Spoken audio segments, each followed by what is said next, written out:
It's one of my yeah. Welcome to our July community meeting for the Blue Hill Avenue Transportation Action Plan. Like I mentioned, my name is Maya, and I'm one of the planners from the Boston Transportation Department working on this project. If this is your first meeting or you'd like to catch up on past meeting materials, recordings of our monthly Zoom meetings and other materials that we've been sharing at different public events can be found at boston.gov/Blue Hill Avenue, and we will make sure that link is in the chat for people to access. We like to start our meetings going over our project goals. These have been the goals since the beginning of this project, and we review these at the start of each monthly meeting. Goal 1 of the Blue Hill Avenue Transportation Action Plan is to improve pedestrian safety along Blue Hill Ave. Goal 2 is to expand transportation options and reliability.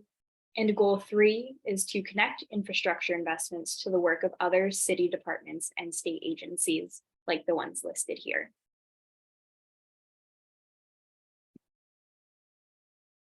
We also have meeting goals that are unique to each month's meetings. This month's goals are to orient people as to where this project came from, who is involved, and why this process is different than other past planning processes. Goal 2 is to share updates on the bus rider survey that we collected and go through that data and recap some additional engagement updates from the month of July. And goal 3 is to provide an overview of upcoming engagements and how to get involved and stay involved in the project. Here, I will hand it off to Shavella for ground rules. Thank you, Maya, and good evening, everyone. My name is Shavella Lee Pacheco.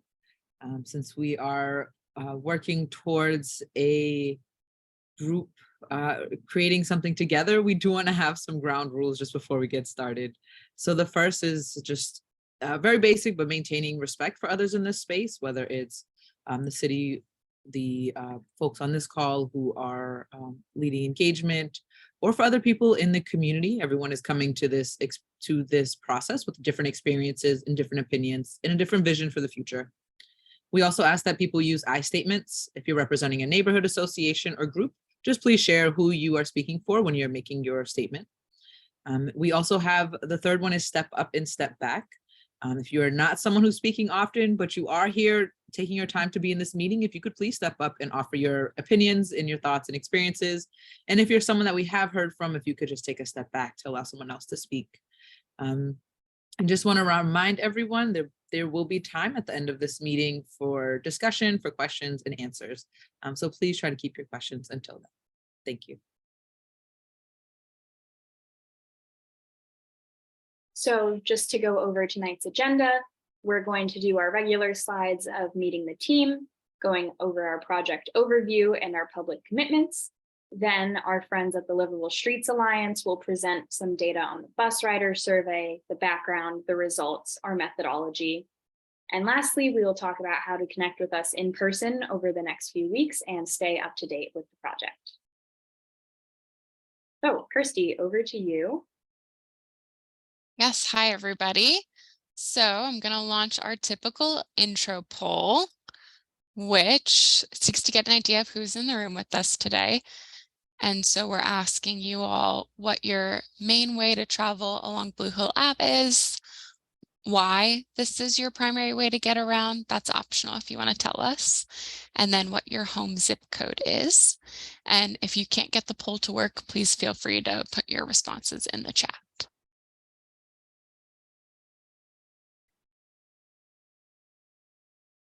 And we'll give this a little bit because it usually takes folks some time to submit their answers.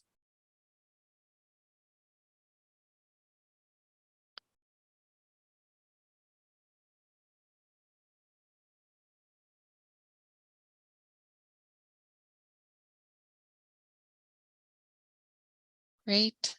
Seeing some responses come in. Thank you, everybody. This is really helpful for us as we sort of track who we're reaching, who we're not reaching, so that we can evaluate how good of a job we are doing in terms of engagement. We are almost to a 50% response rate.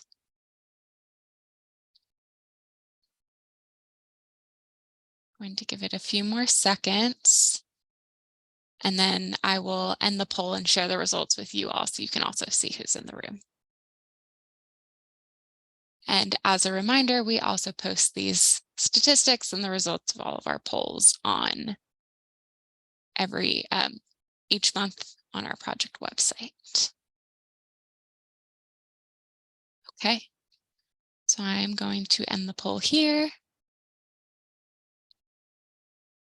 and share the results with you all. So it looks like we have primarily folks who drive on Blue Hill Avenue tonight. So about two-thirds of folks were in the room.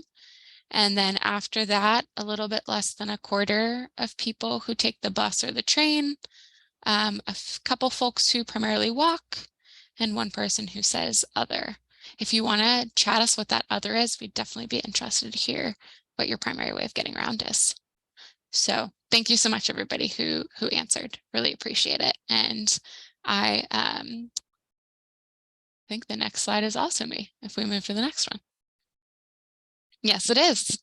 So hi, everybody. My name is Kirsty Hostetter. I'm the project manager on the Blue Hill Avenue Transportation Action Plan. For those of you who I haven't met, as you can see on this slide, I'm joined by Maya, who kicked us off tonight as a transit planner on our team, and also by the lovely Charlotte Fleetwood, who has been helping to really lead our engagement process around the Mattapan Square area in particular.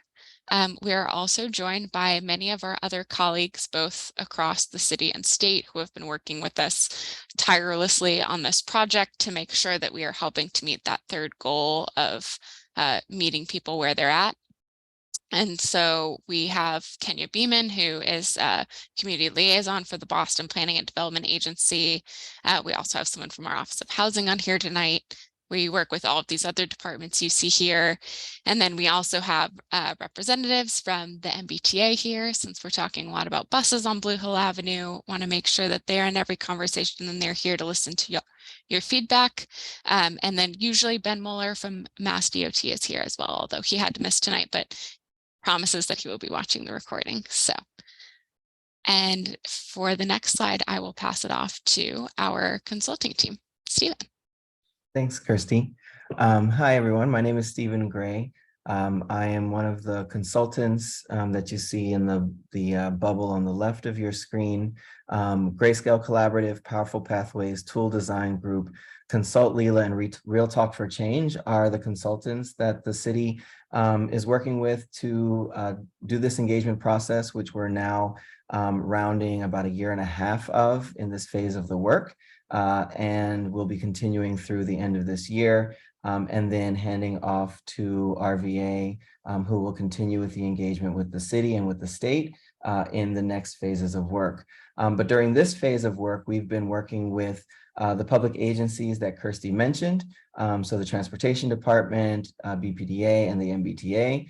But we also have been working closely with community partners from Mattapan Food and Fitness Coalition, Greater Grove Hall Main Streets, Greater Mattapan Neighborhood Council, Mattapan Square Main Streets, and the Garrison Trotter Neighborhood Association. Those groups have been meeting with us regularly every Monday for brainstorming sessions and discussions about how this engagement process is going and things that we need to make sure are accounted for in our process.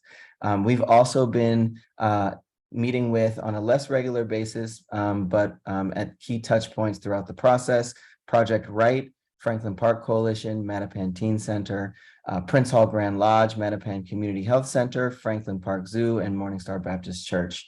And there are others that we've met not as frequently as them, but we've reached out to and had conversations with along the way. Next slide. And so through this process, one of the things that We as the engagement team and our community partners have really worked with the transportation department to do along the way is to make commitments so that we're not sort of just waiting till the end of this process to find out what the city will actually commit to. And so these 3 commitments have been made about midpoint through the process, and we do repeat them for each meeting for people who might not have come to previous meetings. So the first commitment is that the city and engagement team are committed to making informed, data-driven decisions which respond to questions raised by the public.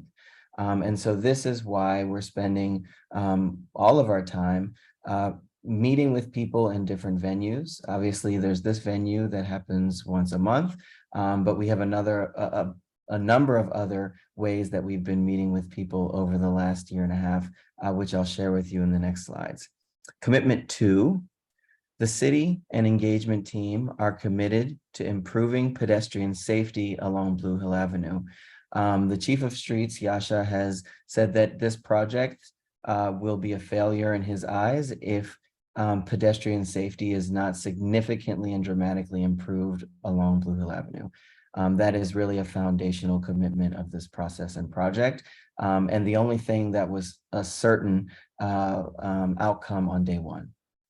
Commitment 3 is that the city and engagement team believes that the public funding for this project should be allocated based on public priorities. And so, the transportation department has been clear from the start that in their sort of professional opinions, bus priority would be a great benefit to Blue Hill Avenue. They were also clear that at the end of this process, when we review all of the feedback from all of the different inputs, different stakeholders, that all of those things will be balanced and reviewed, and eventually and ultimately a decision will be made by elected officials based upon that engagement outcome. And so this engagement process and the report that we're going to write over the next couple of months is not going to be making recommendations. It is not going to be advocating for or against any particular design approach. It will be putting on the table the findings that we have come to from conversations in this meeting, but all of the other ways in which we've spoken with people in other venues. And so those are the 3 commitments that the city has made for this process and throughout this process. Next slide. This is a slide we show every time, and hopefully some of you go to the project website and download some of these or open up some of these previous presentations. All of these projects, which are ongoing in and around the corridor in the study area, are clickable links. And so you can go to these previous presentations and click on those and learn more about all of the things that are going on. One of the things that was important for us to do early on when compiling this list of projects was really to understand that there are a lot of projects going on, a lot of initiatives happening in this study area in different departments in the city and in the state.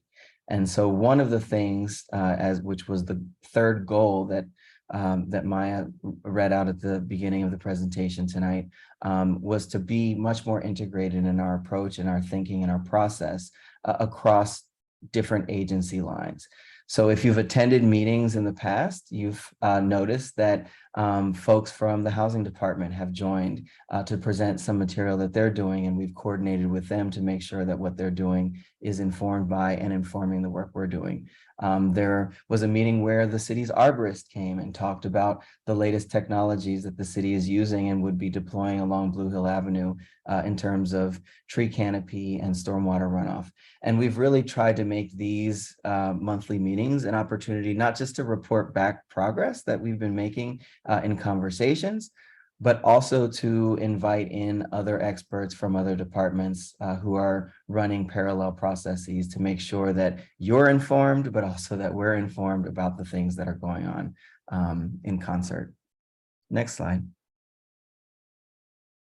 And the reason why we've been doing all of that is because any infrastructure investment in any way, in any community, has impacts on housing affordability, on small business viability, on employment opportunities, on the public realm in general, just the way that the streets and sidewalks are and the way that people experience them. And so we are very intentional as the consulting team to make sure that all of the departments in the city are really trying to work together. And as many of you know, if you've been paying attention to Mayor Wu, it has been sort of her idea and her sort of push to all of the departments that there's a much more integrated approach, and that we're thinking not just about transportation infrastructure, but also the impacts, which include gentrification and potential displacement. And so those from her directive are to be central to this process as well. Next slide. So we've met with a whole bunch of people. You know, you can see the stats here, over 1,000 responses from multiple surveys. But I really want to go to the next slide, which shows a kind of a timeline of recent things that we've been doing, and things really have ramped up since January. So last year, there were a number of survey respondents in September 2019. This process started in earnest in January 2022 with this particular team and this engagement initiative. And it was really kicked off at the beginning by a town hall, which was hosted by Councilor Mejia. We then had a number of engagements, youth engagements, complete streets deets workshops for grade schoolers, and tea talks for ages 10 to 19, really trying to target our conversations with youth who are the inheritors of our city. Moving into this year, we've had conversations with MBTA bus operators and surveyed them. We shared in one of the meetings a few months ago some of the highlights from the bus driver survey. There's been drop-ins at Mattapan Station and Grove Hall. And since April, we've done bus rider surveys, which are actually what we're going to focus on tonight. Livable Streets helped us with that, and we'll be sharing some of the highlights from those surveys, as well as the pop-up exhibition, which was developed by Powerful Pathways, which popped up in Mattapan and Grove Hall. And we've been doing real talks, which are these small group conversations, which really are a way for residents to interview and have discussions with each other, which are paid conversations. Facilitators have been paid $125, participants $40. Those have been happening about 4 times a week and are continuing and potentially continuing through later in the year, but at least continuing right now for the next few weeks. So there's opportunities to sign up for those. And there's a business survey, which we will also be sharing results for. We're just sort of analyzing those results just now. There are upcoming parking studies, which are in progress, which we will also be sharing back. And we will have additional open houses, much like the town hall that was hosted in 2022. And we'll be sort of figuring out when that's going to be and announcing that in the near future. Next slide. So since our last meeting, we've had conversations with youth, we've had conversations with seniors, a number of conversations with seniors. There's been street outreach with tabling. There was a Mattapan Square stroll. And as I mentioned, the business surveys were really a door-to-door effort to really get folks, while they were in their business, to sort of just talk to us and let us know what they're thinking, what their concerns are, what their interests are. And there's a range of interest, concerns, and I think perspectives that we've been gathering from small businesses, which we'll share in the future. Next slide. So I'm going to now pass it to Michaela from Livable Streets. Her team has done an amazing job talking to hundreds of bus riders. And so she's going to give us some of the stats and some of the highlights from those conversations in the next part of this presentation. So Michaela, the screen is yours. Thank you. I appreciate it. Hi, everyone. It's really nice to be here. My name is Michaela Comis. I'm the Community Engagement Manager at Livable Streets Alliance. And I'm also joined by Maha Aslam, who is the Program Manager of Transit and Streets at the organization. So with quick intros done, let's talk about bus rider outreach. Can you go to the next slide, please? So for 7 weeks, Livable Streets was out on Blue Hill Ave between Grove Hall and Mattapan Square, anywhere between 4 to 6 days a week talking to bus riders. We had a team of about 30 volunteers who helped us accomplish our goal of collecting about 500 surveys. The goal of this outreach was to raise awareness of the projects in addition to better understanding the needs and experiences of bus riders along Blue Hill Ave. For the analysis of the surveys, we were able to use 425 of the surveys for the data analysis, and you'll see that in the coming slides. Next slide, please.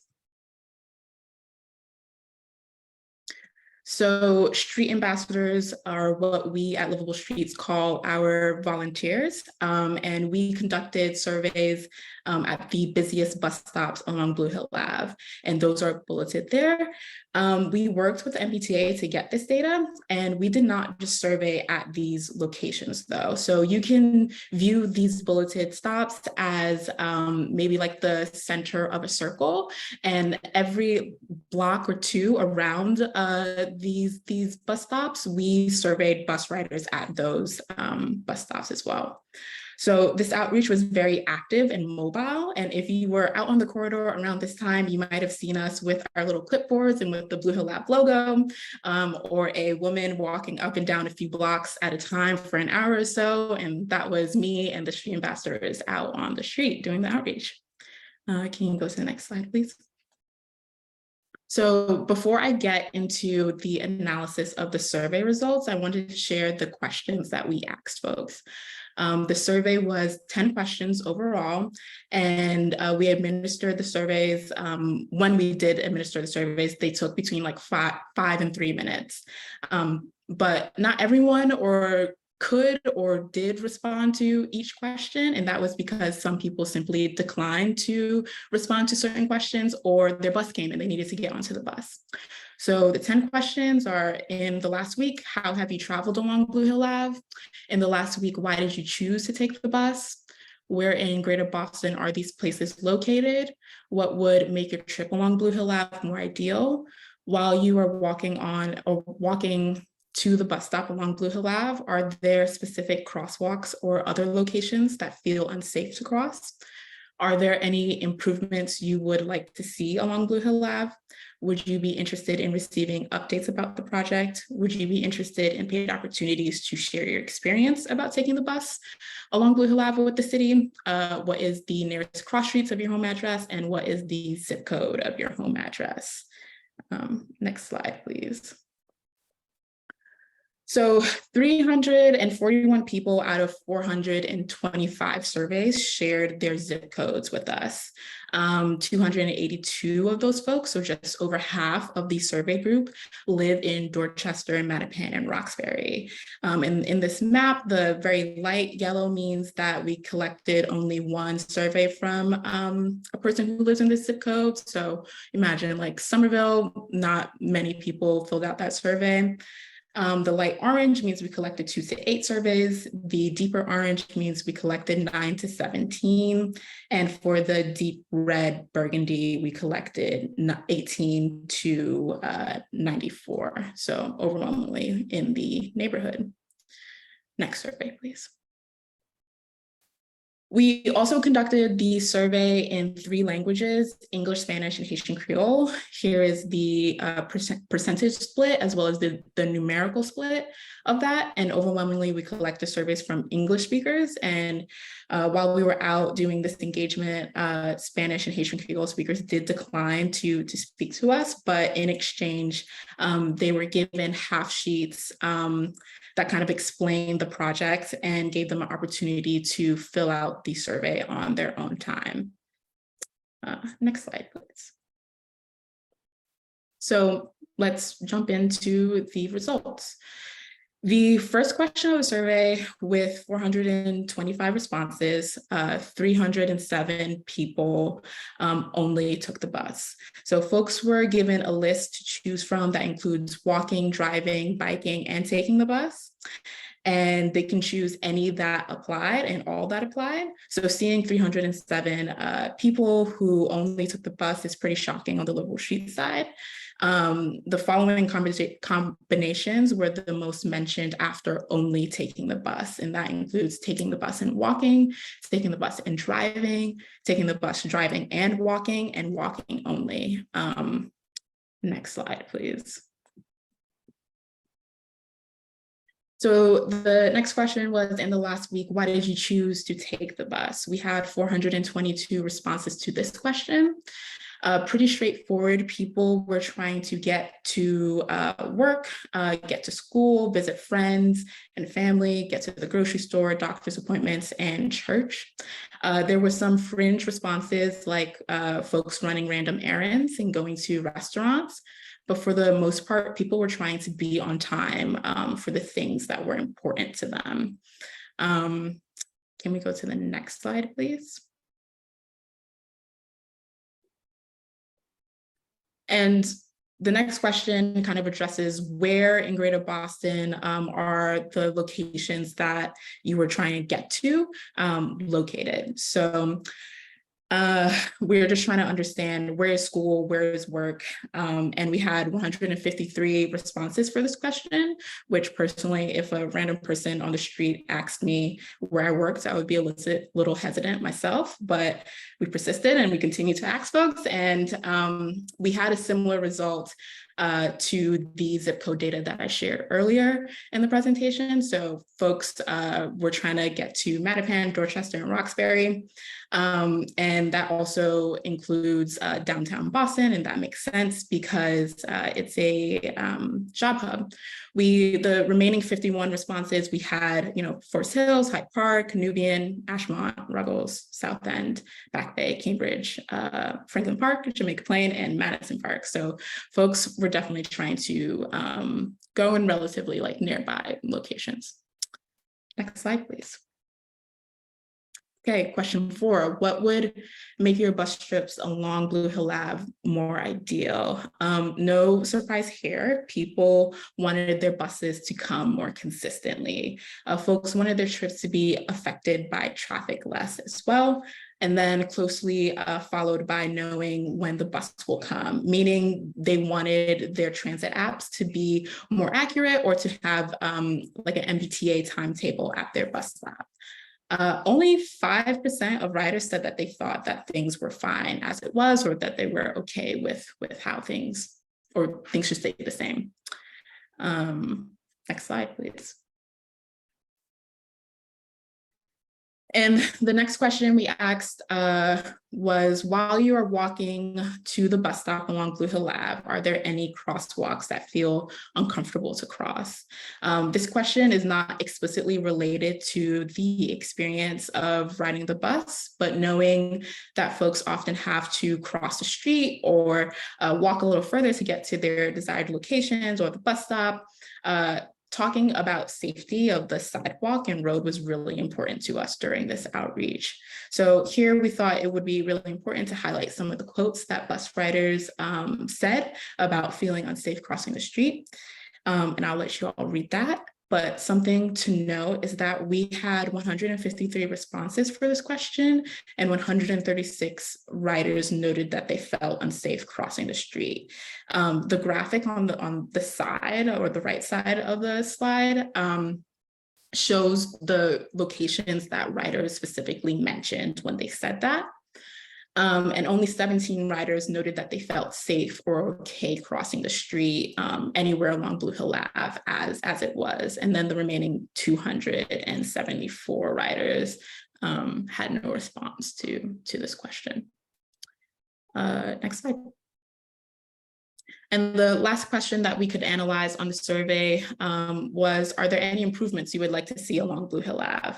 And folks had long list of options that they can choose from, in addition to stating their own ideas. And overwhelmingly, folks wanted more seating along Blue Hill Ave. I don't know if anyone else caught it earlier in the presentation, but there were surveys collected from people who noted that they only walked along Blue Hill Ave in the week. And you might be asking yourself, if you only talk to bus riders, how could you collect surveys from people who only walked? That's a great question. For us, the wants for more seating explains and highlights a trend that we've seen in other neighborhoods across greater Boston, that people don't only use bus shelters to wait for the bus, but bus shelters and seating provide rest breaks for folks who are walking along the corridor, especially our older adults. So people also wanted to see more protected bus shelters, restrooms, better street lighting at night, and more trees and greenery on the corridor as well. Other mentioned improvements include art, bike parking, cleaner streets, better road maintenance, better security. And this is in relation to feeling safe as an individual around other people on the sidewalk and street, instead of cars and traffic, like I mentioned earlier. People also wanted to see trash cans, more time to catch the bus. So again, speaking to some of that like consistency, and they wanted to see MBTA timetables as well. Next slide, please. So here I'll share some quotes from bus riders and talk about some general themes that came up in talking to these bus riders. As you can imagine, we talked to a lot of folks who were waiting for the bus a bus that was running late. And this bus rider says, "This is my worst nightmare, a 30 to 40 minute wait on the 31 when it says a minute, it takes 15 minutes. We also talked to folks that didn't have internet on their phone, so they couldn't exactly look up the time that buses would come. And I talked to this person myself, and she said that her kids have to tell her or text her the times that the bus would come, and they would track it for her. And it was a whole complicated system that the family had figured out. Another theme we noticed while talking to riders was about personal safety, as I had mentioned before, while waiting for the bus and being on the bus, particularly when talking to older adults and women. This theme came up a lot. This writer says there's more violence on the T than in the past. We're scared to take the bus, and they're mentioning or referencing older adults.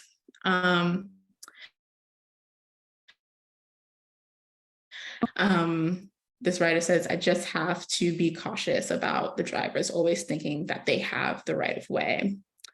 And as you can imagine, folks brought up how they noticed differences in services and amenities while traveling to and in different neighborhoods in Boston by bus. So this writer says, I feel like going downtown, the snow removal is better there than here.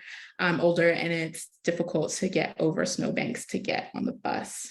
I kind of blew through that, and I'm so happy to take questions, but that is the general data that we collected from the surveys, and it was truly a pleasure to get out there and talk to people about transportation in the greater Boston area. So happy to talk to you all. Thank you. Thanks so much, Michaela. And I've been noting some questions in the chat already, so I will make sure that we come back to this at the Q&A. We only have a few more slides, so we'll get there very quickly, I promise. So if we could go to the next slide, Maya. Last poll is the same one as last meeting. So we are interested here, especially given what you just learned about the bus rider survey. What questions do you have about this project? We got some great responses last time, and I did want to highlight some of the ones that we got that we are working on answers for. So one of those actually was where the survey responses you all were talking about. So today's presentation was part of that. We will also be using August to compile and consolidate all of the rest of the information that we've gathered as a group, and hope to have that available for you all, for the public, in September. We will definitely keep you updated through the newsletter on all of that. Some other questions we got are about, how will the city address areas where there is currently double and triple parking? How was it addressed in other parts of Boston, especially where there are Uber drivers doing pickups? Oops, I think I accidentally ended the poll. Oh, no, I didn't. Okay, sorry, everybody. Relaunch. Here we go. Okay. We also got some questions about emergency vehicles and whether or not they will be able to use the bus lanes. The answer is yes, but all of these are some of the great questions that you all contributed last month, so thank you so much. And if you have anything else you would like to add, please feel free.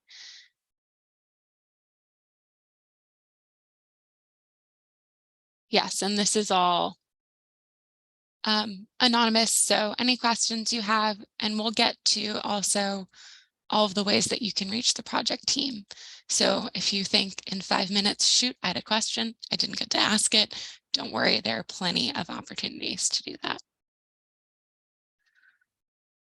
So I'm actually going to leave that poll open for a little bit, but keep moving forward. So if we can go to the next slide. Kirsty, I think Yeah. the poll might cover up part of the screen for people. Then I will pause and give folks Yeah, just so a we could minute. pause. Yeah, absolutely. And these are more for questions. Please feel free if you have any questions that have been shared in the chat. Like I said, I'm noting those. We'll get to those tonight, no worries. And if you'd rather just ask your question out loud, we also document all of those. So however you would like to ask your question tonight in whatever form that takes. And I will give folks about a minute longer to type in their question. I know, especially if you're joining us by phone, it can take a minute.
Alrighty.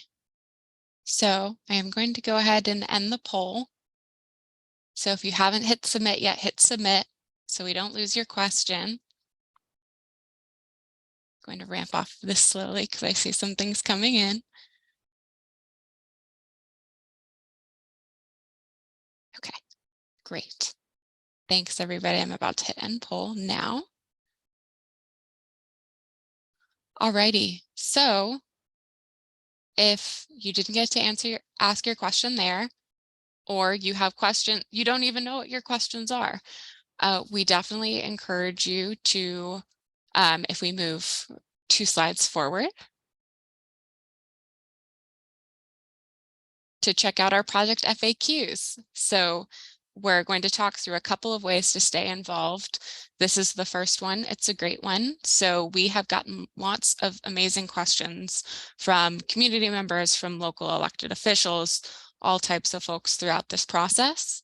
And so we have compiled those into a frequently asked questions document that seeks to answer a lot of those for you all. We have that available in English, Spanish, and Haitian Creole, all on the project website. and you can also access them here. If you look at the frequently asked questions and it sparks a new question for you, something we haven't answered, then we have a form that is both linked within the frequently asked questions document itself. And you can also see here to submit a new question to make sure that we answer it. So that is a great way to get your questions into us. And we do want to note that this is not a complete list of all the important questions. As we receive more questions and they come in and we're able to answer them, we will make sure to update this document.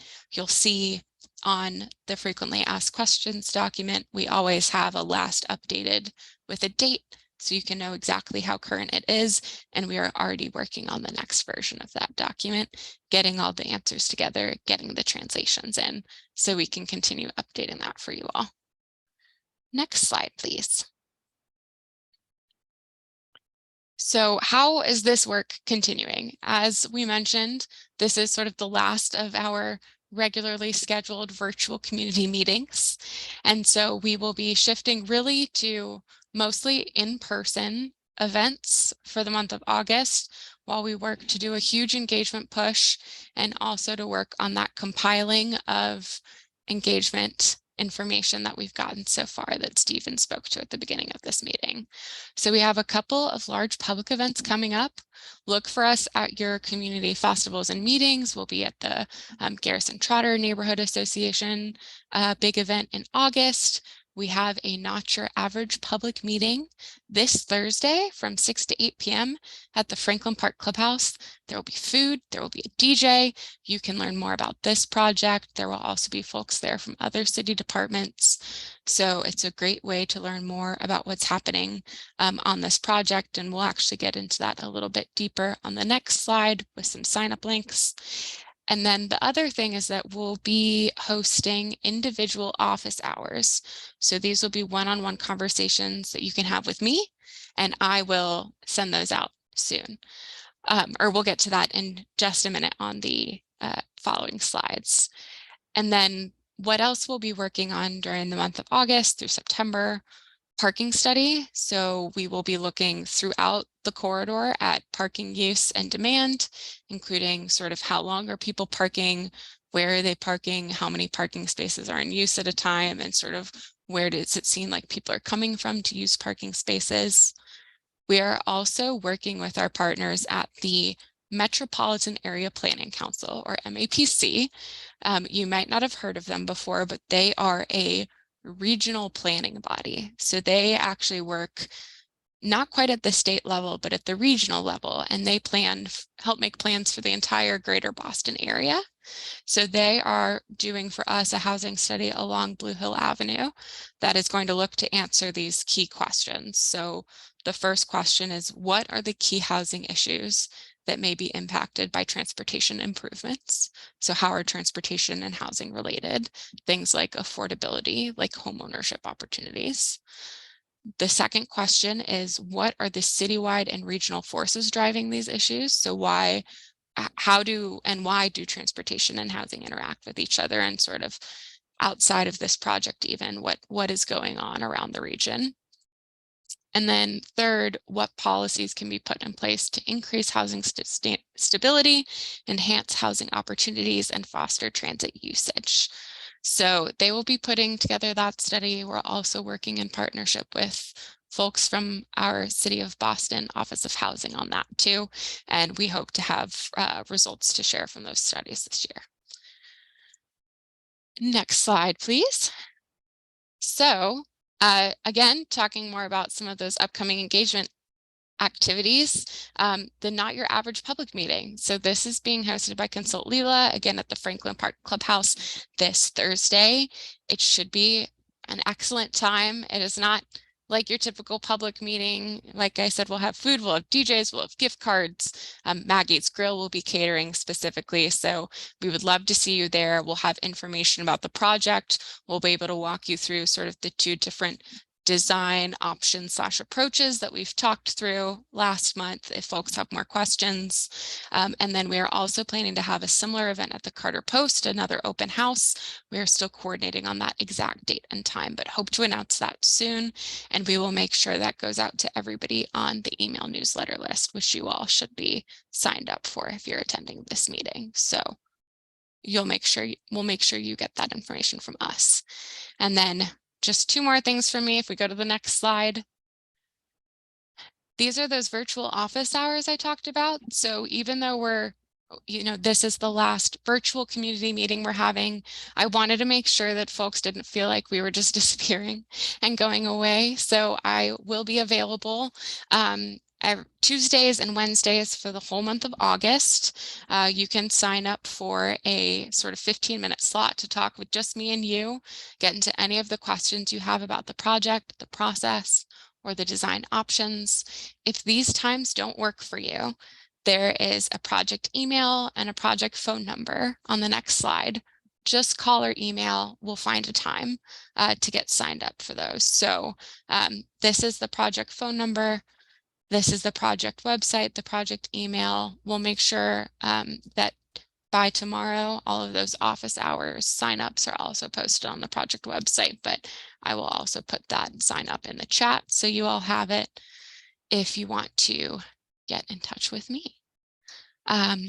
Okay, so, and one amendment is we actually did, thank you Charlotte for posting, finalize Carter Post. So that open house will happen on August 7th from 6 to 8 p.m. So mark your calendars. We would love to see you there. And again, we'll send out all of this information in a follow-up email because I know it's a lot. But with that, I think we will go ahead and open it up for Q&A. Maya, if you want to stop sharing your screen for now, but maybe be prepared, folks might want to reference the bus rider slides especially. And I am going to note folks who I know ask questions in the chat. So I will ask you to unmute if you want to ask your question out loud. If you don't feel comfortable asking it out loud, you don't have to come off of mute. I will go find the question and ask it instead. But first, Lorraine Brisson, I hope I said that right. My apologies if I did not. It's Bryson. But Bryson, thank you so much. no, Hi. no. Hi, I just want to say you guys are doing a great job with the engagement outreach. I really do like the bus survey. I just had a question as to why there were so many questions on the survey. So that's all. No, it's a great question. Michaela, do you want to talk through some of the thought process and the kind of hours of conversation we had about how to narrow those down? Yeah, so I think I'll start with the bottom or the last few questions in terms of like, where's your cross street? Where's your zip code? Do you want to stay involved? So those stay involved questions, we wanted to make sure that everyone knew that there were other touch points to this project. So not just the bus rider outreach that was maybe like 3 to 5 minutes long, but also that they could attend meetings like this, that they could also be paid and be involved in the real talks as well. So we wanted to collect phone numbers and email addresses so that they can be a part of this whole ecosystem as well. We wanted to collect the zip codes and cross streets so we can really understand who is like in the neighborhood, or I should say, who is taking the bus at the bus stops that we did the outreach at. And then I would say maybe from question number 6 on was just really to understand what our bus rider needs, because if folks aren't coming to this meeting, what are the other touch points that they're able to like actually say something. And in the outreach that Livable Streets has done with bus riders before, we've done bus rider outreach on Columbus Ave, in Somerville, in Cambridge, and from that outreach, we really know that it's hard for bus riders to get to public meetings like this, because if they are on the bus, they are not home, and that they cannot attend those meetings. So we really wanted to make sure that we had an opportunity to have a comprehensive kind of list of questions so we can actually understand what is happening, what their needs are. Thanks so much, Michaela. Miss Connie, I see you. I'm just going to get the 2 people who posted in the chat earlier, but then we're coming your way, I promise. So Rochelle Centeo, I'm going to ask you to unmute. Just 1 second here. Okay. Hi, good evening, everyone. My name is Hi. Rochelle Centeo with State Senator Liz Miranda's office. I hope everyone's well. Thank you for holding space tonight. I just had a question regarding the language aspect of the presentation and wanted to see if the folks that, I believe it was only 3 languages that were recorded, but were there other folks that spoke different languages that weren't able to participate in the survey because it wasn't language accessible, or I just want to get some clarity on that? No, that's a really great question. And there was one person who wanted to answer the survey in Vietnamese, but the street ambassador had like a conversation with them, and apparently they could complete it in English. So that was the only instance that I'm aware of over the period of 7 weeks.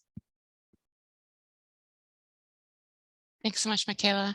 And then Mr. Elisa, I believe you had a question too about the makeup of the folks who took the survey. I'm going to ask you to unmute. Okay, thank you. Absolutely. We made it. The question is, one, could you give me the mean age of the surveys, people who were surveyed? How many of them were under the age of 18, and how many of them were driving age? Yeah. Go ahead, Michaela. So we didn't actually collect the exact age of the riders that we talked to. We had group brackets of like child, young adult, adult, and older adult. And I can tell you that 52% fell into that adult category, 20% fell into that older adult category, 22% fell into the young adult category, and then the rest were identified as children. Okay, well, I'm only asking because you're using data-driven results, as you said. And so if people who are not driving age or under the age of 18 are giving you results, they have an opinion, but it's informed based on their demand or the responsibility because they have to take public transportation. And I just think that throughout the survey, if you can, keep us informed as to what are the groups that are being surveyed and how, they respond, because it would be a little different if you have a different demand for the services, and understanding, of course, about parking and why that may be or may not be important. That would have an impact on how they define it because they don't have any demand for parking because they don't drive. Thank you.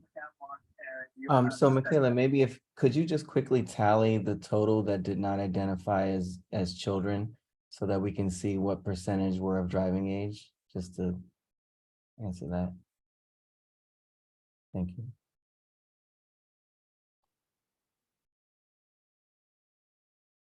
Just going to give Michaela a second to do that. No pressure, Michaela. 94%. So to confirm, 94% were sort of like classified as. 94% were who weren't children, who didn't identify as children. Okay, great. Thank you. Miss Connie, I'm going to ask you to unmute. Good to see you. Oh, thank you. Good to see you. My question is kind of high level because I'm having a hard time wrapping my head around the concept that's being put forward. My thinking is you have traffic coming in on 2 lanes in both directions now, and you're reducing to, in most spaces, 1 lane for moving vehicles.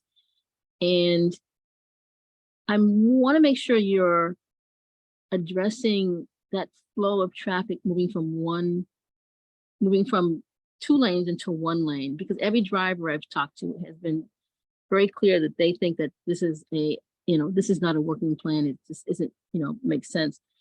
Because has your research determined how to reduce the number of vehicles coming in? Because if you don't do that, it's the same number of vehicles in the same pipeline going down the same street.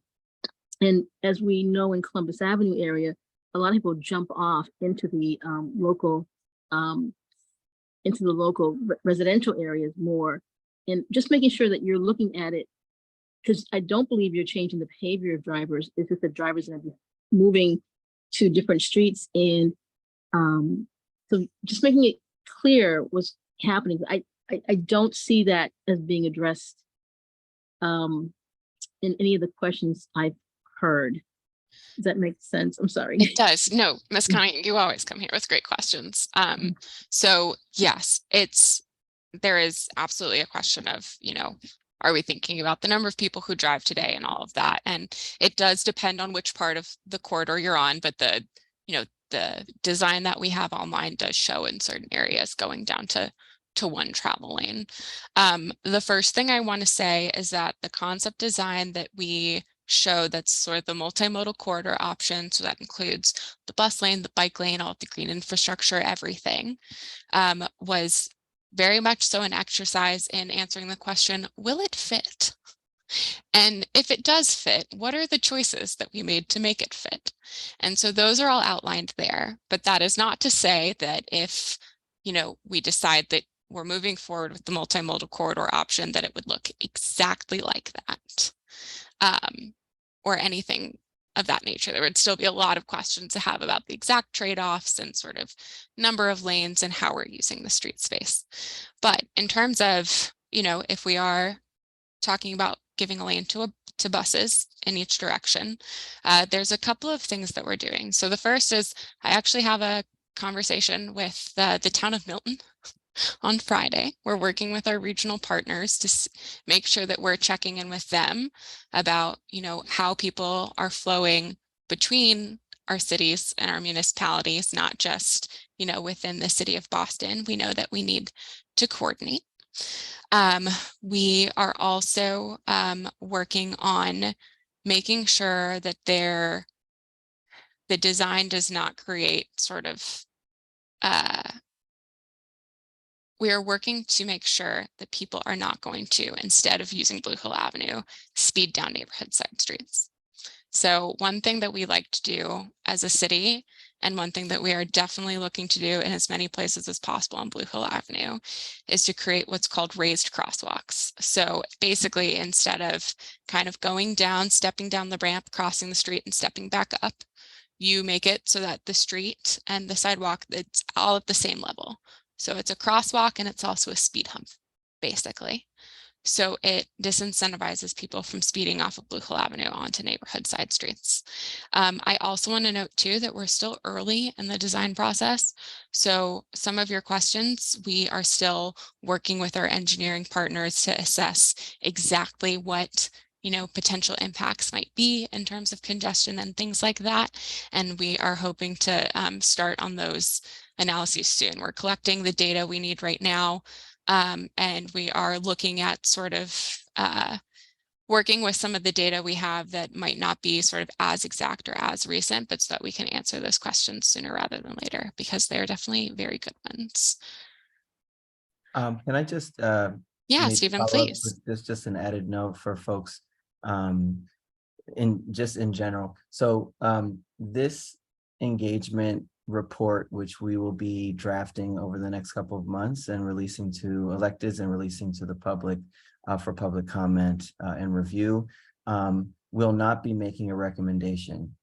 The link that Maya put into the chat with last month's presentation, which shows two different approaches. One is what Kirsty mentioned and what Ms. Connie was asking about, which is really a kind of a redesign of the entire street layout. There's another approach which you can find in that same presentation, which takes a much more light touch tactical approach to traffic enforcement and general sidewalk and crosswalk improvements, but doesn't really change the cross section of the corridor at all. Those are kind of the two extremes, and probably where things are going to fall is somewhere in between. But we wanted to look at both of those extreme poles of possibility, which either one of those or somewhere in between is what can happen. But I want to just be clear that there is not a design that we're talking about that has been decided upon and now we're detailing. We are still in the point of conversation about where along that spectrum community consensus is going to fall. And so it could be at either pole or somewhere in between. It's likely to be somewhere in between. So I just wanted to make that clear if anyone is wondering, like, what design are we talking about? You can look at last month's presentation. There are two different extreme scenarios that were put forward for the sake of conversation, but no design has been determined or selected or agreed upon by anyone yet. Thanks, Stephen, for that clarification. Mr. Sutherland, I'm going to ask you to unmute. Hi. Good evening. Hello. Quick questions. A couple of things going on here, people. And it's always about cause and effect. Wherever you do something in one area, the other area gets affected by that. And by you putting Columbia and Seaver and Blue Hill Ave into one lane, you're going to make cut-through streets. And when you talk about trying to get the people to slow down so that people can cross the streets safely, raised crosswalks is a good thing in some areas. But then you hear the mayor and other engineers saying they can't put them on major streets. Well, if you're not going to slow the major pull on the street slowing down, but you still speed on those streets for a certain distance, and I must say, the speed humps that they put in our area are not working. They're higher plane than on the section of the city that I live in. And I live in the Garrison Charter Neighborhood Association, just so you know. And I want them people to understand that there's a cause and effect going on here. You're going to have cut-through streets where people are going to come down because they can't go up. You're about to open up Harold Street. And once you opened up Harold Street, you closed it 30 years ago because it was a speed street. And the fact that you have schools on Blue Hill Ave and you should raise crosswalks in there, I agree with that totally. You also need to do it in the neighborhoods, because if you don't, they're going to be speeding through the neighborhoods. I'm trying to work with Miss Charlotte Fleetwood and other individuals, Miss Sylvia, and the safe routes back to school. The safe routes back to school are Blue Hill, Columbia, Seaver, and Blue Hill. You have to understand that, people. And if you come to the neighborhoods and address it and help us, we come into the big event we got coming up in August. Please understand there's a cause and effect going on here, and we need you to understand, again, live in this neighborhood. We would like to see streets for all parts of Boston, but if you just cut it down to one street, or rather one lane, you're going to make it so people are speeding on other streets. Please realize that. Thank you. Thanks, Mr. Sutherland. And yes, looking forward to seeing you in August at the Garrison Charter event. I'll ask my colleague Charlotte Fleetwood if she wants to chime in at all, but I do want to note that I hear you, and we have heard in this project and on others that people are throughout the city of Boston very concerned about speeding on neighborhood streets, on side streets, on streets where, you know, people should not be going the speeds that they are. And so that is part of what influenced sort of the launch of our safety surge that we will be undertaking as a city. Maya, I'm not sure if you can find the link for that press release here, but basically that involves sort of looking at the city comprehensively and doing a couple of things. So the first is installing speed bumps, although I hear you saying that you don't feel like they're working in your neighborhood. So I'm definitely open to chatting more with you about that and maybe trying to connect you to folks internally. Thank you. So we can talk through that. Yes, please feel free to use any of the communication channels we've talked about. You'll definitely reach me. And then so part of it is speed humps. Part of it is also actually changes to how our intersections work. So you're correct. Like, we can't put a major a raised crosswalk across a place like Blue Hill Avenue because there's just too many cars traveling over it. From an engineering perspective, like, those don't work in those locations. So you're totally right on that. Where we focus those are more on the side streets. So, you know, May I interject? May I absolutely. interject for a second? Yes, Okay, Mr. so Sutherland. on Cedar Street, going up past the Nathan Hale School, there's a raised crosswalk. Mhm. Huge, been there for the last 5 years. Has not been an instrument to slow traffic or emergency vehicles. With that being said, I understand there was a plan on the board to put one where the young lady in the hit on Humboldt to go across from Monroe to the other side of Humboldt. I Okay. would love to see that there. That's a major road. And if you can do it there, we have 5 schools in this neighborhood, but I know this is the Blue Hill Ave task. I don't want to go off course here. Still, raised crosswalks will slow speeders down. And if you don't put them in, when will it? Like just like the happen, the little baby that got hit by with the car. It was a speeding car. People are speeding. Please understand that and really do something, not just talk and make humps that only slow you down. Most new SUVs and regular cars suspensions go over that 20 hump like nothing and like nothing. So please understand that. Yeah. Thanks, Mr. Sutherland. I appreciate that. And luckily all of this is recorded, so I'm going to go back and listen to your comment and see if we can get some specifics on the location you mentioned.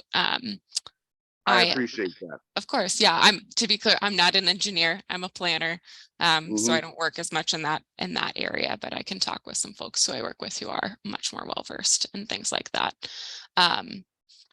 So I can look into that. So the other half of the safety surge, just to cover that real quick, really focuses on how we work at our intersections. So because we've had some questions even from folks about, in the meantime, while we would, we're working on this project, is there anything we can do to tinker with the traffic lights? And that's actually not something that we can do very easily, because there are a ton of decisions that inform exactly how we time our traffic lights. Because if you think about how a traffic cycle works, like between the time you get a green and then until you get the green again, it's like a pie. And you have to decide exactly which parts of that pie get allocated to which directions, whether they get allocated to cars or to pedestrians at the same time at different times, all of that. And so with our new signals policy, what we're trying to do is make it to give pedestrians and drivers safer opportunities to move. So what this means is, for example, implementing a policy called a leading pedestrian light. So if you've ever waited at a crosswalk, or if you've ever been, waiting for a left-hand turn, sometimes you get the green arrow and the pedestrian gets their little walking man at the exact same time. And what that means is you might not see if someone's behind a car, or if, like the sight lines aren't good, you can't see them. That can create some conflict. So what we are moving towards as a city is letting the pedestrian light go a little bit earlier. And so that way someone can get out into the crosswalk. You can actually see them if you're trying to take a left or if you're trying to take a right. So they're there. So it's safer for you. It's less stressful for you if you're driving, and it's also much safer for that person crossing the street. So those are some of the fundamentals we're trying to address. But the fact that program exists is also a testament to the fact that we have been hearing this feedback from folks like yourself, Mr. Sutherland. So I just want to say that I hear you. We are working on things programmatically where we can, and that we have definitely heard that feedback within sort of this process in general, and it will be going into our engagement summary report and everything too, to inform decision makers. So, and then I will definitely get in touch with you also. Okay.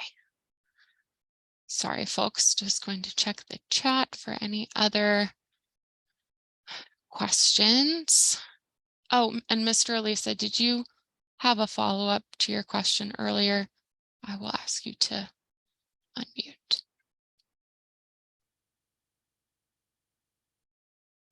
Thank you. Yeah, there was a couple of follow-ups because I had a couple of questions in the chat. They all related to the data and how you put it together, but you said 94% of the people surveyed was driving age. And I was questioning whether that was correct, because you see the categories. I'm not sure how you broke the categories between down children teens and young adults, but I know that all the teens between 12 and 16 aren't drivers.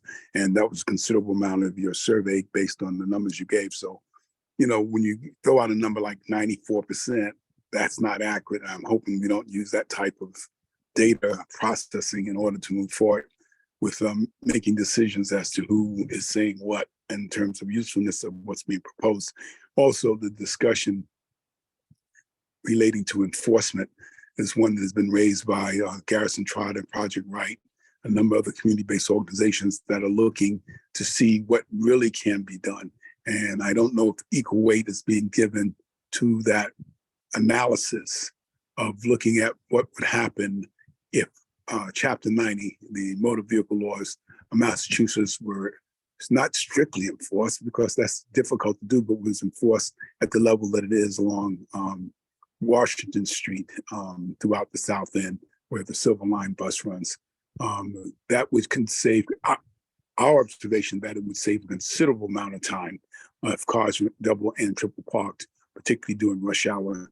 And if the enforcement of traffic lights and people blocking intersections and running traffic lights was taken under consideration. So I'm hopeful that your analysis, as well as your survey of Blue Hill Avenue, will take a no-bill option and address, you know, what enforcement might mean in terms of mitigating, one, the safety issues, two, the need to do a bill option, and three, improving the amount of lessening the amount of time it takes individuals to get from one place to the other.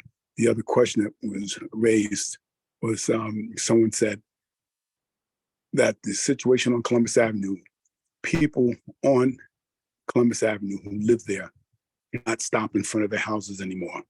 Based on the design that you put forward already, at least one of the designs, a significant amount of the parking along Blue Hill Avenue will be impacted. So the question I'm asking is, on your preliminary design, what percentage of parking that presently exists will be impacted by the designs that you've proposed at this point? How much parking will be lost? And is there an alternative that you're coming up with for the amount of parking that's being demanded for housing that is to take place on Blue Hill Avenue?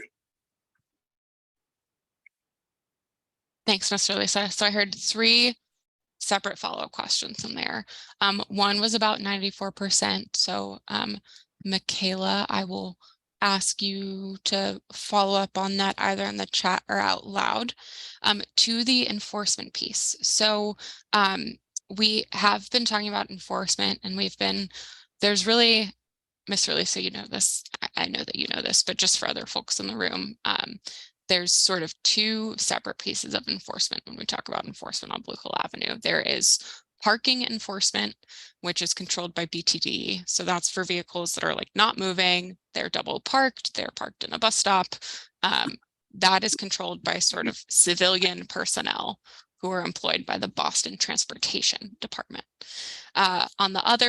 On the flip side, there's also traffic enforcement, which Mr. Lisa is talking to mainly with Chapter 90. And so that is our Boston Police Department, our police officers, who are the ones with the authority to manage traffic violations. Excuse me, may I Yeah, interrupt? I want absolutely. to be clear. Chapter 90 controls parking and driving. Anything that involves a motor vehicle, Chapter 90 covers. And so police officers, the MBTA police, state police who have control over certain parts of Blue Avenue, Boston Police Department, they all have authority to ticket and to move people who are violating the traffic laws on the roadway. So it's not civilian versus law enforcement. All of them have the right to write a ticket, particularly the people who are sworn law enforcement, to write a ticket when people are violating the access to the roadway. Yes, sorry, Mr. Lisa, you're right.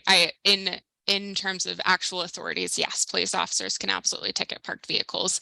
They tend to leave that to our parking enforcement officers, since we have a sort of separate force for that. And then police officers are in charge of sort of moving vehicles.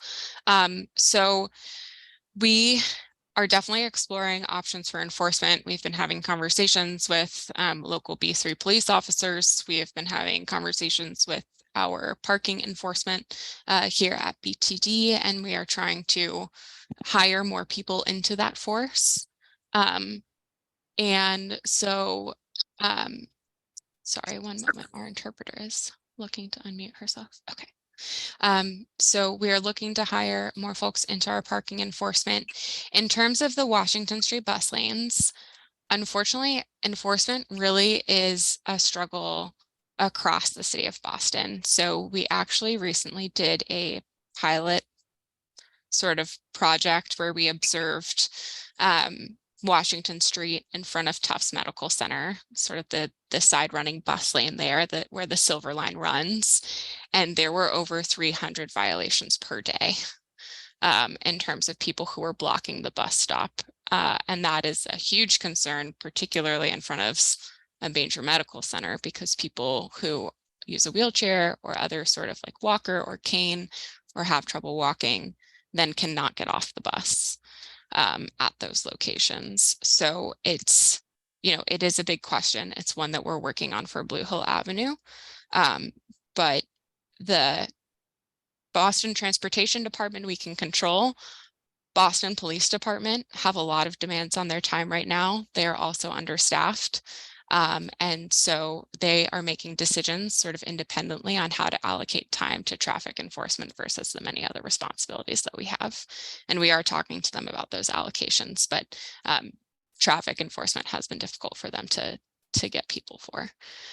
And then the last question was about parking. So yes, the percentage of parking under sort of, this maximalist multimodal corridor, sort of the extreme, as Stephen put it, varies depending on which part of the corridor you're on. So I really encourage folks to sort of take a look at those materials online. And if you have specific questions, you can come to my office hours, you can email us, you can call. But where we're having to make decisions there's sort of a trade-off. So there's a couple of things we're trying to fit. We're trying to fit travel lanes, we're looking at bus lanes, we're looking at bike lanes, and we're looking at parking, and then we're looking at median areas that have a lot of trees. And so it's sort of like a puzzle piece. And that's part of the conversation that we need to have with all of you, is how do we, as the various communities and various folks who live along, work along, play along, worship along Blue Hill Avenue, how do we value those different parts? And those different elements are going to serve different people. And so it is a discussion we need to have about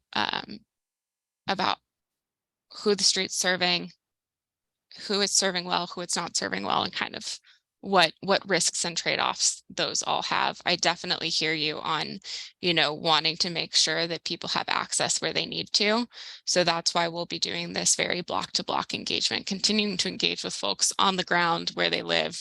We have street teams that are going out trying to talk to people as they're on the corridor to try to engage them in some of those conversations about, do you often do pick up and drop off here? Like, do you have children that you pick up, or, is there a daycare center? All of these things that we are looking at very closely. So just want to emphasize again that this is the beginning of a conversation, not the end. So do you have a number for based on the design you have now, do you have a number of the percentage of parking that will be removed based on the preliminary design that you put forward? Yes. So if we did sort of like the full center running bus lane, full protected bike lane, keeping the medians with significant trees, all of that, it depends on the section, but I can run through it really quickly. So between Seaver and Warren, there would be a loss of about, 39 parking spaces. So it would go from 71 to 39 for a total of 32 between Seaver Street. And again, all of this is online. So if you're not catching this, anybody in the meeting, please feel free to look at it online, and you can see very detailed exactly where parking spaces are located. Between Seaver and American Legion, we would go from 72 parking spaces. The change would be minus 36. So you'd have 36 parking spaces available. Between American Legion and Westview Street. So that's like just the street that's on the southern end of Harambee Park. We would go from 150 parking spaces minus 58 to 92 parking spaces. And then from Westview Street to Morton, we would go from 126 minus 49 to 77 parking spaces. And then finally rounding us off, heading towards Mattapan Square. Let's see, between Morton and Walk Hill, we would go from 142 minus 39 parking spaces to 103. And then between Walk Hill and Babson, we would go from 115 minus 49 to 66. So I want to emphasize again that that is, so when we're talking about parking, there's sort of two aspects to the equation in terms of parking availability. So it's a combination of the number of spaces and the number of people who can use that space per hour. So a lot of parking along Blue Hill Avenue either isn't regulated, meaning like there's no time limit, or it's just 2 hours. And so as part of the parking study, we will also be looking at all of that to see whether or not the regulations on the street sort of match the needs of the folks who are next to that part of the street. So that is data that we will start collecting in September. We don't want to do it now because school is not in session. So we don't think it would be an accurate representation of sort of like the maximum use of the So court.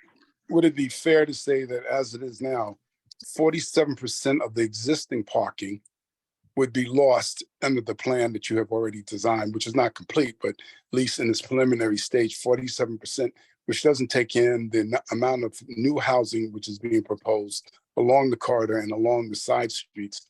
And so the question is, where do those 47% of the cars that were on Blue Hill Ave, where do they go now? Because we don't have space that's not being encumbered by new housing, which is being a part of the mayor's resilience housing program. So, I mean, what's the thinking? Yeah. Is how that's going to work. So we're working with our mayor's office of housing partners, kind of making sure that they are taking into account, we don't have we have not decided on an official approach yet. So we can't say exactly what parking would look like on Blue Hill Ave or whatever this project turns into moving forward. But we have been working with them to talk through kind of, what parking looks like at those developments and such. In terms of, where would people go? That's part of what we want to look at with the parking study. So we want to better understand where are people parking, how long are they parking for? Where are they coming from? So our folks, we've heard concerns before, for example, that people are coming from outside of the city and parking on Blue Hill Avenue in order to take the commuter rail. We want to see if that's part of it.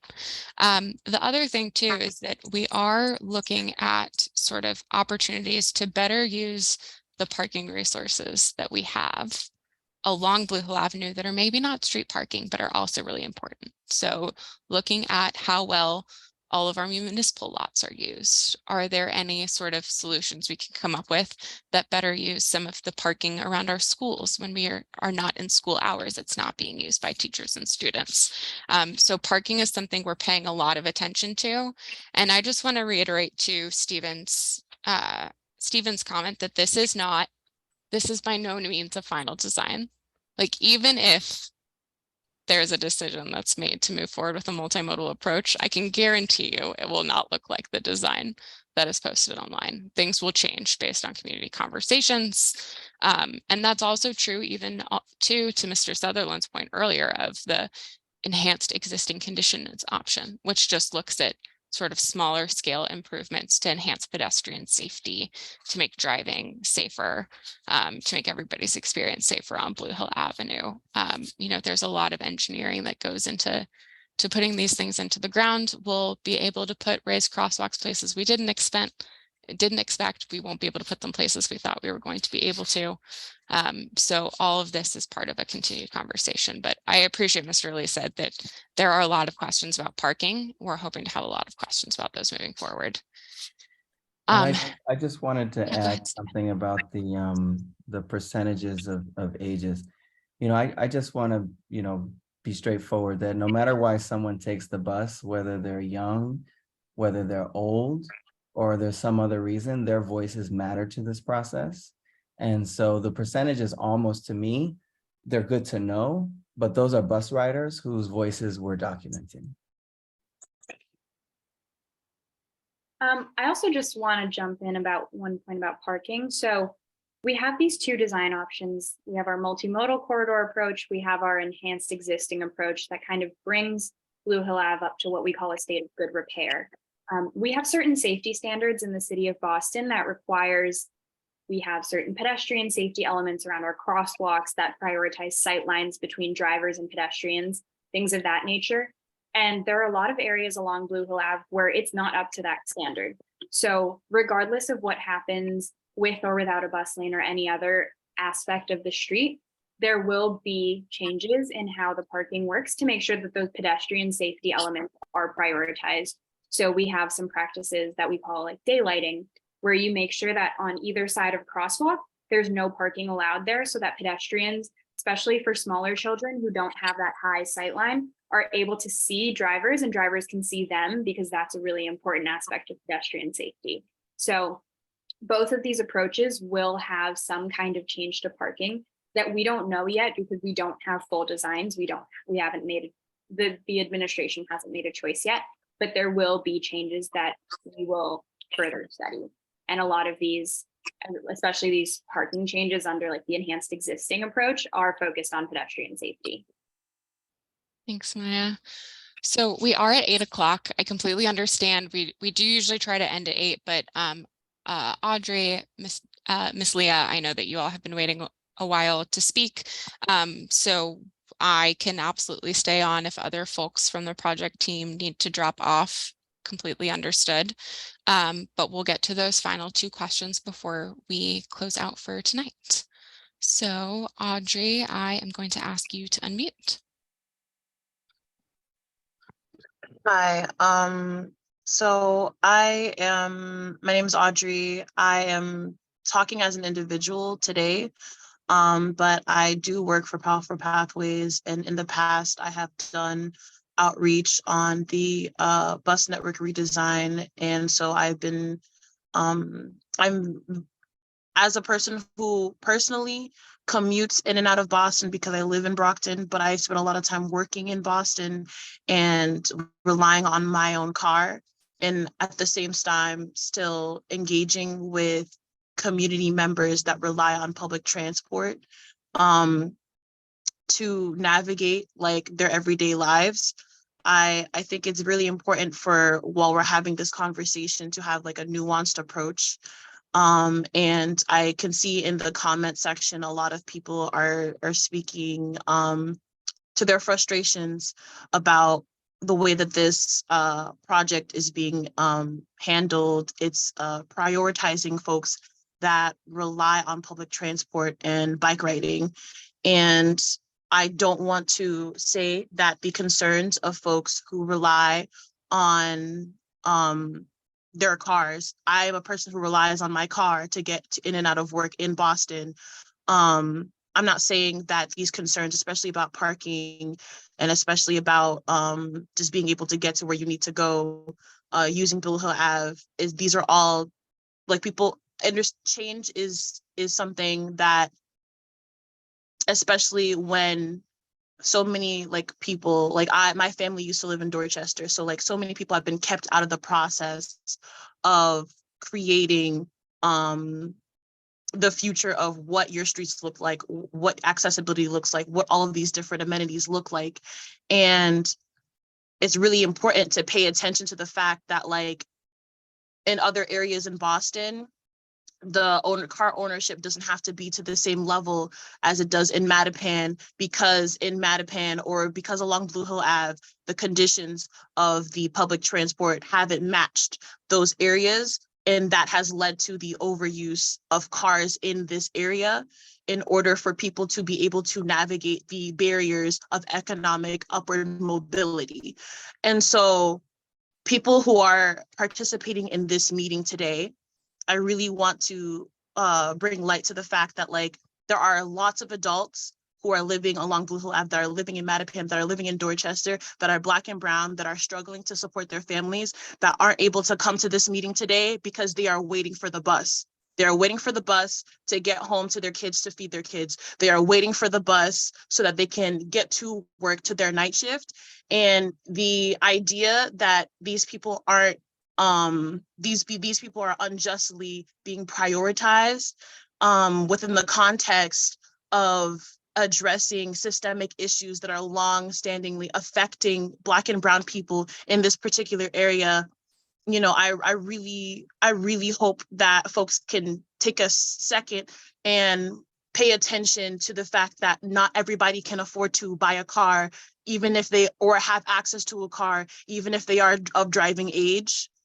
And the idea of bringing more law enforcement or bringing more people into the area, more police cars, more parking enforcement cars, is also going to contribute to the congestion of too many cars being on Blue Hill Ave if they're constantly being there to give people tickets. Because again, people aren't going to just stop leaving their cars places without enforcement. We acknowledge that. But if you are bringing more police officers and if you're bringing more enforcement officers into an environment that especially has a high concentration of people who are historically not treated well by law enforcement, that is very unlikely that is going to lead to the outcome that you are intending to. And so again, having a nuanced conversation about what it means to have access to travel. I'm trying really hard to like stay objective. But what it means to have access to be able to go to and from work, to be able to get home, to participate in a public meeting like this, to then be able to self-advocate and say, oh, well, I need these amenities. These amenities are going to make it so I eventually can't afford a car if my family needs a car, if my family needs to move, if my family needs a different way to if my kid needs to change schools. Like it's not just about what, you know, the city has done and the city needs to do now. Acknowledging that the state of what the parameters we are operating under, they're unjust. It's very much a consequence of negligence, of decades of negligence. And so it is not saying that the way that things are going now or the conversations that are happening now that should have happened decades ago are fair now, that the conditions are fair now, that people who have worked their hardest to buy a car, to then support their families, to overcome the obstacles of not having access to proper transportation. It does not mean that, oh, well, the people, the parents, not just the kids, the parents, the elderly people, the handicapped people, the disabled people, the people who rely on their bicycle because they cannot afford a car, they also have a right to participate in this project, and to say that it's unlikely that 94% of people who were surveyed, who participated in the survey, are people that aren't capable of driving or aren't of driving age, when it is a serious privilege to be able to even get a license. If you are an immigrant, the process of processing that paperwork of getting to an RMV or a DMV, to the language barriers of classes, the amount of people who are immigrants who are living in Mattapan Square, who are living in these areas, it's very disheartening to see people who are pillars of community and are talking about advocating for community and then not speaking with the intention of protecting the most marginalized. And I would like to think that that wasn't the perspective, and I hope it's not. And so again, I would really just encourage these perspectives to be brought to the forefront into these conversations. I understand that as a car owner, you do not want to lose access to your parking space. You don't want to not be able to use your car. You don't want to miss out on your investment. But this is an investment in community going forward so that there are less barriers for people to have more choices as to how to navigate these different things. And also, there are just a lot of details within the project, like the idea that it's going to lead to just one lane throughout the whole like transportation action plan. That's not true. it would be mostly 2 lanes. There's 3 lanes of traffic. The third lane that is on Blue Hill Ave, that is on the majority of Blue Hill Ave. Obviously, there's most places just 2 lanes, but there are sections where there are 3 lanes, but that third lane is often, again, taken up by people who are double parking. So yes, the parking issue is an issue, but if we bring more law enforcement and more police cars, they already block the road all of the time in Dorchester and Mattapan and Roxbury. That is already an issue. And it is not an easy, there's not an easy solution to anything, but constantly having, oh, well, we're going to focus on cars all the time when having too many cars is the issue is, and I'm not saying that we're neglecting cars or we should tell everyone to get rid of their cars, but we need to have a nuanced conversation about who is the most marginalized in this conversation.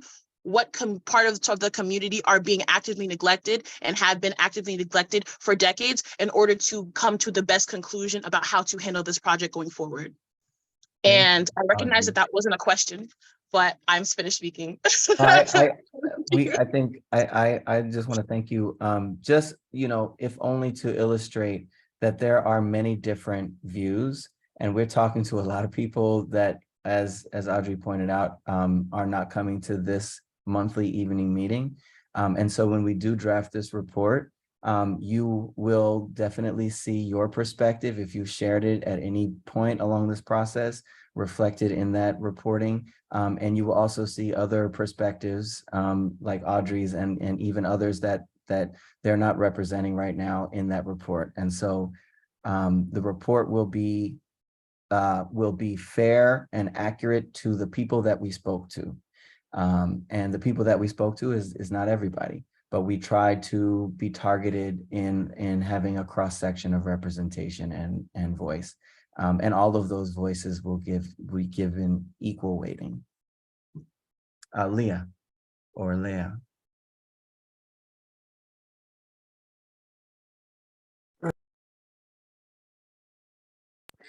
Thank you. My thing is, now I do both. I don't always have access to a car, but I get rides sometimes, and I do take the public transportation as well. But I really don't feel like this is an even steal here. Anytime you're talking about taking away any type of parking, period, is a problem. And I could walk to Mattapan Square, but I usually, unfortunately, I had my hip replaced and so I can't walk there. You know what I'm saying? Like I used to be able to get up and just walk there anymore. So basically, I would have to take the bus down the street to Mattapan Square. But also, when I get a ride, I need somewhere to park down there too. So it is definitely, I don't think any parking should be gotten rid of at all.